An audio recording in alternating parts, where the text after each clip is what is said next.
Can you believe this is ours, Ada? Chidi adjusted the throw pillows on the plush sofa, a satisfied grin spreading across his face. Sunlight streamed through the floor-to-ceiling windows of their high-rise apartment, painting the modern, minimalist space in a warm glow. Our little one will grow up surrounded by comfort, by beauty. Ada, her baby bump a prominent curve beneath her flowing dress, carefully arranged a bouquet of lilies on the coffee table. Their laughter echoed, a melody of joy and anticipation. Life was good, exceptionally so. A far cry from the modest dreams they dared to nurture just a few months ago. Can you believe this is ours, Ada? He pulled her close, his hand resting gently on her stomach. Our little one will grow up surrounded by comfort, by beauty. Ada leaned into his touch, her eyes sparkling with happiness and a touch of disbelief. This life, this luxury, was still so new. It felt like a fragile bubble, one they were terrified of bursting. That must be Mr. Okoli. A buzz from the intercom announced their visitor. Mr. Okoli, a lawyer with a reputation as formidable as his starched suits, held the key to their sudden change of fortune. Mr. Okoli sat ramrod straight on the edge of the sofa, his briefcase perched on his knees like a loyal pet. He cleared his throat, the sound amplified in the quiet apartment. The terms of the will are quite straightforward. Mr. Kalu Okoro leaves everything to you, Mr. Chidi. His businesses, his properties, and his other assets. Chidi felt a nervous flutter in his chest. Other assets? He exchanged a puzzled look with Ada. Mr. Okoli's expression remained unchanged, but there was a flicker in his eyes, a hint of something veiled. Mr. Okoro was a man of particular tastes. He dabbled in things some might consider unconventional. Ada shifted uncomfortably, her hand instinctively going to her stomach. The lawyer's words hung in the air, heavy with unspoken meaning.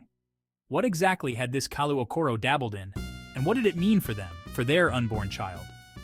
As Mr. Okoli droned on about legal technicalities, a single sentence echoed in the silence of their thoughts. Mr. Okoro believed he was chosen, entrusted with an ancient legacy. The air hung heavy with the scent of wood smoke and red earth. Dust motes danced in the golden rays of the setting sun, painting the mud brick houses in hues of orange and ochre. A world away from the sleek modernity of their Lagos apartment, Chidi and Ada stood at the edge of a small village, the air thick with the hum of insects and the distant rhythm of drums. This was Kalu Okoro's ancestral home, a place untouched by time. They had arrived earlier that day, driven by a mixture of curiosity and a burgeoning unease. Mr. Okoli's cryptic words had sparked a desire to understand the man whose legacy they now carried. Villagers, their faces etched with a lifetime of sun and hardship, paused in their chores to observe the newcomers, their gazes curious but wary. They say Kalu was a strange one. Chidi turned to see an old woman, her face a roadmap of wrinkles, leaning heavily on a gnarled walking stick. He left for the city a young man seeking his fortune, but the village never left him. Her words were laced with a mixture of pride and apprehension. Over steaming cups of bitter tea, beneath the watchful gaze of ancestral masks adorning the walls of the village elder's hut, Chidi and Ada listened intently. Stories of Kalu Okoro tumbled forth, painting a picture of a man of contradictions. A brilliant student, hungry for knowledge, yet drawn to the whispers of ancient traditions. He excelled in the city, amassing wealth and influence, but his heart remained tethered to the rhythms of the village. He would return every year, bringing with him gifts and stories of the outside world. But he also sought knowledge, delving deep into the forbidden corners of our history, seeking the secrets of our ancestors. There was a note of warning in the elder's voice, a tremor of fear that resonated with the beat of the drums echoing in the distance. Chidi felt a shiver run down his spine.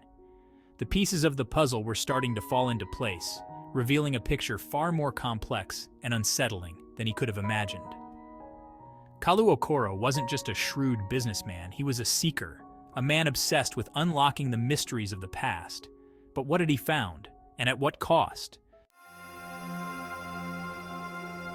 Back in Lagos, the luxurious apartment felt different. The sunlight that had once seemed welcoming now felt intrusive, the silence filled with unspoken words and unsettling shadows. Chidi paced restlessly, his mind awhirl with the stories he had heard, the whispers of ancient magic and forgotten rituals. Ada, her usual cheerfulness dimmed by a growing anxiety, watched him with concern. What did we get ourselves into, Ada? What if this inheritance is more of a curse than a blessing? We don't know anything for sure. We need to find out the truth. But the truth, they soon discovered, was a slippery thing, shrouded in half-truths and ancient superstitions. The more they learned about Kalu Okoro's dealings, the more disturbed they became. Whispers of questionable business practices, of deals struck in the shadows, of ancient artifacts acquired through dubious means, swirled around them like a malevolent wind.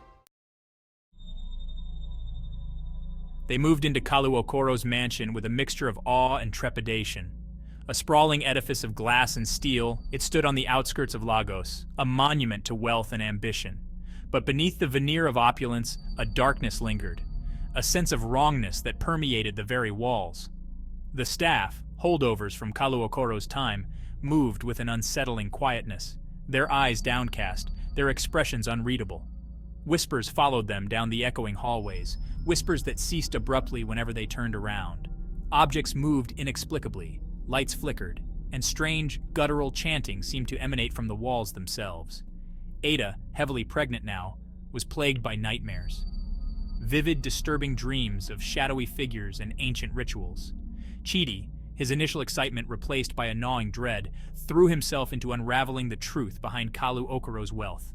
But every answer he uncovered only deepened the mystery, pulling him further into a web of secrets and lies.